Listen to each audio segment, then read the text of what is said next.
I really want a partner. I really want a partner. And they've watched a lot of either like romantic comedies or anime. And when they go to try to like impose that on real life, it doesn't fit, right? Because it is made up. Real.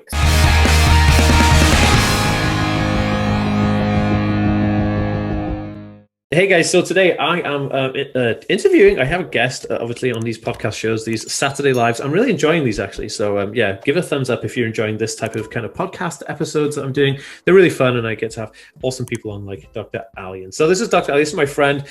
We've known each other for a little while now, maybe like, I don't know, six months or so, maybe, I think, something like that. So. And she's super awesome. So Ali, do you want to kind of explain who you are and what you do, and then we'll get into some questions. Yeah, so I'm Ali, and I am a speech therapist and a behavior analyst. And then I used both of those things, and I went and got my doctorate, and I looked at the intricacies of dating on the autism spectrum. And when I did that, I interviewed a bunch of people on the spectrum about what was hard. And then I also journaled as a therapist on what like I thought people were going to say, but that there was a little bit of a mismatch, which was really helpful for me as a therapist to say, oh, okay, just because I think something is hard doesn't mean the person that I'm working with actually wants to work on this. So now I have a private practice where I see teenage kids. We play a lot of Minecraft. We do a lot of social skills, social communication, and then adults who are interested in just forming more relationships, either romantic, business, friendship, just sort of those higher level social skills. Dude, that's so sick. And this is one of the things that really kind of, I wanted you on my channel and my podcast, because I was like, whoa, there's somebody who's got a PhD in literary relationships and autism. I mean, this is one of the most sought after questions. So like, I have people all the time saying, like Aspergers and dating or autism and dating, like, does this work? Does it help? So basically, is there, okay, let me put it this way. What's the kind of percentage, would you say, of people who are not in relationships but want to be in relationships on the spectrum? So would you say it's like quite a low percentage, or would you say it's a high percentage? Who want to be? Oh, high, very high. I think my focus group for research, I think, was like 60 people, and there were 2 that didn't want to be in a relationship, but just at the moment because they felt like they had too many responsibilities. Like, not that it wasn't something they wanted long term. So yes, very high. Wow. That's super interesting. What would you say the most the most common issue that autistic people have with relationships? Like when they come to you and they say, like, I want to date men and women or whatever, and I have this issue. What's the biggest boundary that they come to you with? So some of them who have been in a relationship, unfortunately, have gotten like burnt or taken advantage of. So there's that. I would also say the fear of rejection really comes in heavy. And then also there's this mismatch of kind of like reality and expectation. So a lot of people grow up being like, I really want a partner. I really want a partner. And they've watched a lot of either like romantic comedies or anime. And when they go to try to like impose that on real life, it doesn't fit, right? Because it is made up. Real. So yeah. That kind of like, how do I even do this? What am I supposed to do? What are the rules? Sure. Yeah. That is a very interesting concept, because like there is no rules of relationships. They're basically that it's a partnership that grows and learns as you go. So you know each other, briefly, and then you kind of enter a relationship, and then that relationship grows and you learn more about each other, and then it can either blossom into something more romantic, or it can just stay as a friendship relationship. And I think it's one of the most difficult parts. Like, you hit the nail on the head there, saying that, like, you see something on TV or on a comic, and you kind of absorb that, which is why my accent is almost American. It's kind of a little bit British American, because like I learned a lot of my lexicon and vocabulary from TV, and a lot of TV is American, right? So a lot of how we behave in our day-to-day life, especially growing up when I was a lot younger, I took a lot of my characteristics and behaviors, because I didn't know how to behave in front of people from movies like Star Wars and stuff. So I just like take on like Han Solo's kind of persona and do all that kind of stuff. People are like, what on earth's going on? I remember trying to joke with kids in school, and I was really a big fan of Beetlejuice, and I love Beetlejuice. So I kind of just thought, well, people are laughing at this part of Beetlejuice, so I'll just do this scene from Beetlejuice, and people were just like, what on earth is he doing? I was like, but how does this not work? And so it's really funny that yeah, people kind of adopt a script and see it as a scenario like, oh, this is how it should be. But in reality, it should be something that they create themselves. So how do you combat that? Like, what do you say to them when they like? Okay, I know it's a very difficult topic, and it's your forte, and you spent years talking to these people. But what's the typical process of trying to help someone in a situation? Well, the first thing you said about relationships, right, and wanting rules. So I've been trying to write a rule book, but because a person on the spectrum's brain is typically black and white, right? Relationships are so gray because it's dependent, it's constantly flowing, right? Fluid, So right. I'll go to write a rule, and then I realize I have like 8 caveats underneath. So I'm like, is this even a rule at this point? There's some basic ones, but it's hard. And then the helping to move past movies. So I do a lot of normalizing when I work with people. I am now happily engaged, but I dated for a long time and it was awful. So I do a lot of it's dating in reality can be kind of difficult. People, not just on the spectrum get rejected on apps, and not to be pessimistic, but just to sort of say this is kind of how it is. And you are not, doing something wrong necessarily that's making this not happen for you. Yeah, I mean, it's just math, isn't it? I mean, you crank the numbers. You've got like 7 billion people on the planet. You're trying to find one person. So you're going to have to go through a lot of churn to figure out where you sit, right? I think to me, it's mathematics. There's a great app actually called Hickey, which I did it. Yeah, it's great, isn't it? Right. Yeah. And the guy's from New York, I think, and he's such a cool dude. Like I want to get him on the show. I should get him on the show actually and interview him. He's such a cool guy and he's really nice. And we did a brand deal partnership on Instagram. It was kind of really, really cool. And we did a YouTube, I think we did a blog post as well. And I kind of advertised that app because I was just so blown away by having a dating app specifically for people on the spectrum. And what really threw me, I was like, well, how do they regulate this? And they literally monitor it.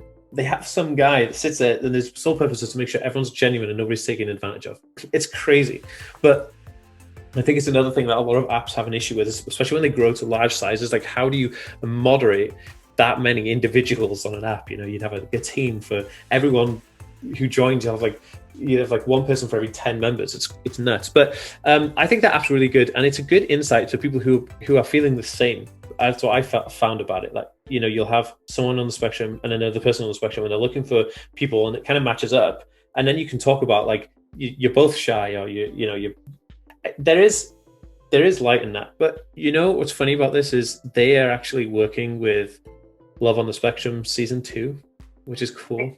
Okay, that's awesome. Yeah. And I was like, wow, this is cool, because that was a good insight and a good window into it. And I think that like the 2 biggest things is making friends and relationships, and then having a job, right? They're the 2 biggest kind of areas that my audience always ask me questions about. And you guys watching right now, you'll sit there nodding and give this video a thumbs up if you agree. Finding a job for someone on the spectrum is difficult. And then finding a relationship, be it a friendship relationship or a romantic relationship, those are 2 difficult things. So do you have a lot of people who are just trying to make friendships who come to you and seek for advice? Yeah, I do. I definitely do. I mean, so a lot of people that I'm working with are like mid-20s into 30s. So they definitely have maintained like a childhood friend of some kind. And then they have a lot of friends that they'll either game with or they'll do an activity with. And I always say like, that's great. Some of them, I think, again, comparing to movies, want to have this group of like 5 best friends and we all ride around on bikes and like kind of like how everyone, And I'm like, most people don't have that though. Don't put that pressure on yourself. Like if you're finding people to go do activities with and you have a consistent group to do that with, that's awesome. And then the other thing going into romantic relationships, kind of what you were talking about. And this is why I did really like Love on the Spectrum. And this is why I also really like Hiki. He is such a nice guy. I talked to him once. And I'm also from the East Coast and I was like, you're the best. Like he just gets it. Cool. He cares so much. He really does. But so one of the things that I really like about that is that like people, you want to be with someone that has a common interest, but also is going to get you in some way. So like going for like a supermodel that works in Hollywood and like, I don't know, parties all night probably isn't a good match, but maybe someone who also has a little bit of ADHD and can totally understand when you're having a moment where you're like, I can't pay, like I flake out on my fiance sometimes. And I'm like, I'm sorry, I'm having like an ADHD moment, but you need someone who can empathize or know what that is and like gets it. Yeah. 100%. Like this is one of the things that I speak about a lot when I speak about relationships. You know, I'm lucky that, I mean, I've friendships, right? I have one best friend. Like my best friend is my cousin, and you know, we grew up together, so like that's why we're best friends, right? And he's cool, he's super creative, and that's how we get along. We play music together and stuff. And but you know, in terms of romantic relationships, I've only ever had like 3 romantic relationships. One was like high school, and then the other was when I was in college, but it's not university. College is something before you go to university in the UK anyway.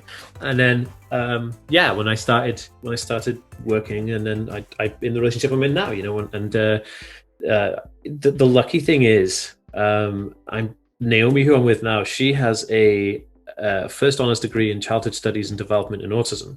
So she comes from a background of understanding, but she also I think she has ADD as well. So she has a lot of like anxiety issues. So it's kind of cool, you know, we kind of get along really well, and we have, you know, we both flake at the same things, which is kind of fun.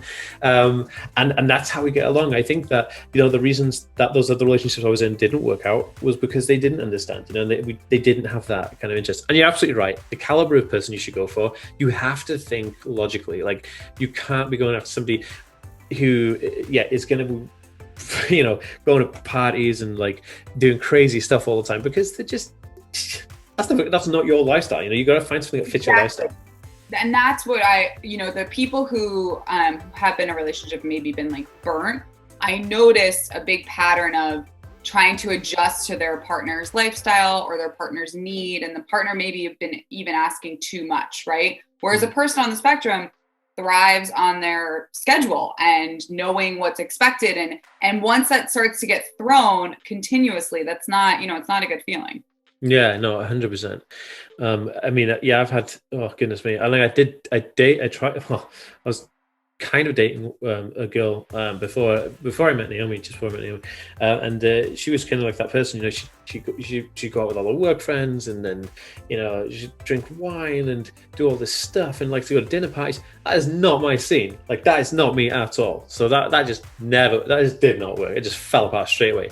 And you're thinking, but then you doubt yourself. You're like, did it fall apart because I'm a weirdo? And it's not. It's just because you've got to find people who click with you, and you've got to find people that kind of like get you know, and you, because I know a lot of people who are on the spectrum, like a friend of mine, Patrick, his wife, he met her because like gamers are both like obsessed gamers. Like I think he works with games, like he reviews games, and so he met his wife because they're gamers, you know, and that's cool because that makes sense. So I think there is that much about it. But talking about like education and stuff, Ali was awesome enough to sit my course, which is called Inside Autism. So this is super exclusive, guys. The course is currently in its beta test, and it will be available within a month or so. But you can actually, I think you can go to my site now and sign up for the pre-reg, which is learnautism.net. You can go there now and read about it, and you go on the pre-reg waiting list. So when the course is available, you get notified. But Ali was awesome enough to say, yeah, I'll take the course, I'll check it out. And I wanted her feedback. So Ali, you took the course Inside Autism.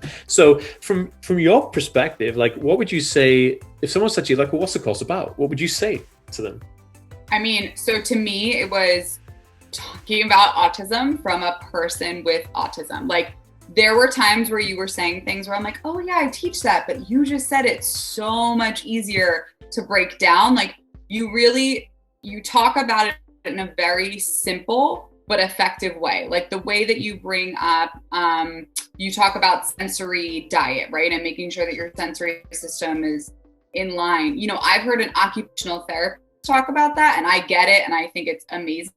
You just broke it down in a way of, hey, this is how it worked for me. This is exactly what I do. Here's some other recommendations. And I just think it's so valuable for especially parents of kids on the spectrum. They don't have, you know, hours to sit through like research articles like I do, right? Like they don't want to do that. That was like, yeah. And even an adult on the spectrum, you know, they're gonna work through their day. Again, they don't want to sit and read. There's plenty of books that, you know, have other information like this, but you really break down, hey, this works for me. Like I remember one sentence you said, you were like, a pause in conversation is when you can start talking. And I was like, yeah, that's so simple and so true. But I feel like a lot of times that gets there's like, we add, as therapists or whoever, we add in all these other layers, but it really is like, and then go. Absolutely. But and it was really funny, so for anybody watching right now and listening, I created this course to be a course that people who were on the spectrum could take, and people who are parents or carers of people on the spectrum, or even therapists, could take this course to learn more about it. Because what I wanted to do was show the inside of autism, right? That was the idea of this course. So how do you feel it was portrayed? Like, you took the course. How did you feel as a therapist watching this? Like, did you think that it was well balanced, or did you think that it was more for like parents or for people on the spectrum? Like, what were your thoughts?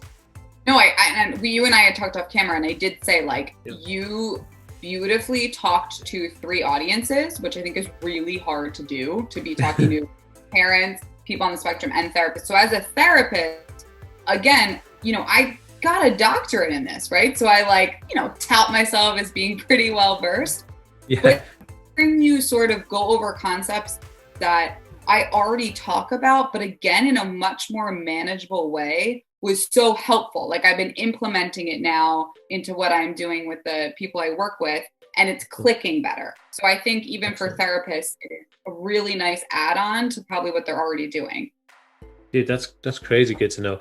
And the reason that there's a secret behind how I did it, and it's very simple, and you can take this one. And anybody watching this, so the average understanding age of a person is 3 years old. So we understand things on a perspective of someone who's 3 years old. So you might be thinking, oh my goodness, and that goes to anybody who demands how big your intelligence quota is, or how many doctorates you've got.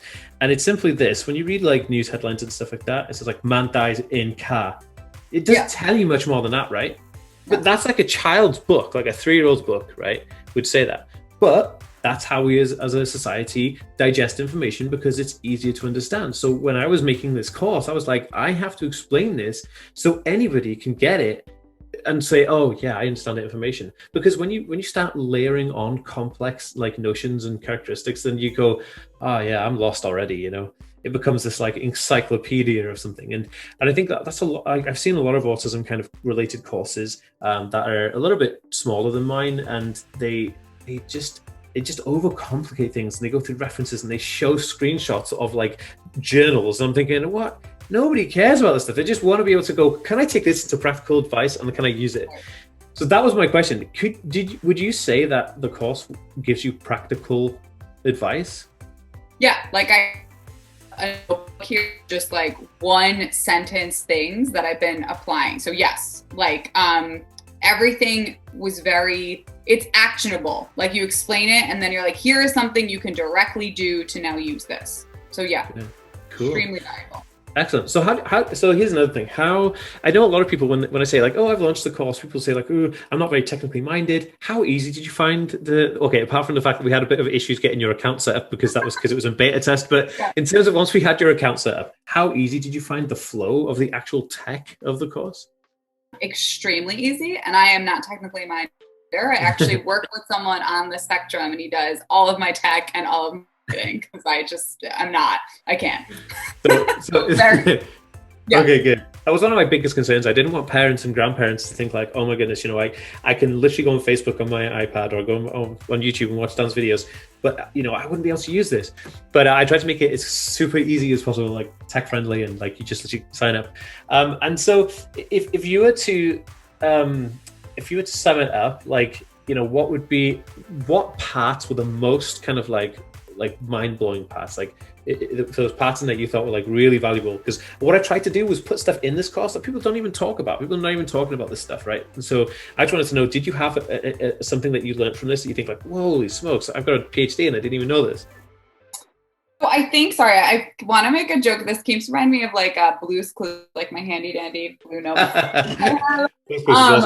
But like, I mean, so you compared how someone on the spectrum might feel out in putting in working on their sensory system, like it's like jet lag, and like that really sat with me. Like I was like, whoa, because YouTube videos where they try to show what it's like for a person with ADHD at the mall. I don't know if you've ever seen that one, but they like I have.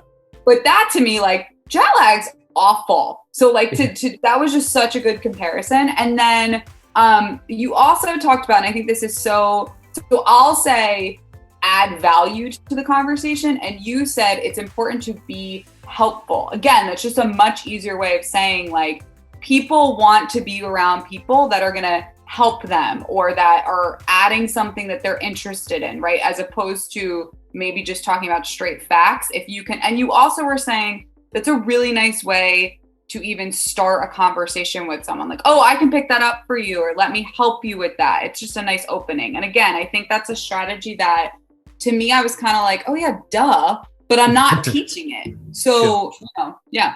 Yeah, because a lot of the course kind of like focuses on a lot of different things. It goes from relationships to making friends to work, life, and trying to get your kids to follow tasks, trying to, to gauge to follow tasks and all those kind of things. And so it was really fun to try and put that together. I think that was a difficult task to try and put it together in a manner where you could understand what I was saying without it being too kind of like basic, right? So I'm glad that you enjoyed my terminology, because that was something that I was kind of scared about, but yeah, I mean, if this is super cool. I love the fact that you took the course. I think you are the first person ever to take the course on beta. I don't think I realized that. Oh, wow. Yeah. Okay. So cool. A few people helped me with the course. I think it's 7 hours. I think roughly. Yeah, I think it's about 7 hours. And the cool thing is, like, you could either sit there for 7 hours, do it in one sitting, or you could just like literally take it, and then log back in and whatever. And you could go back on now, actually. I think you can just log in anytime you want and review it, right?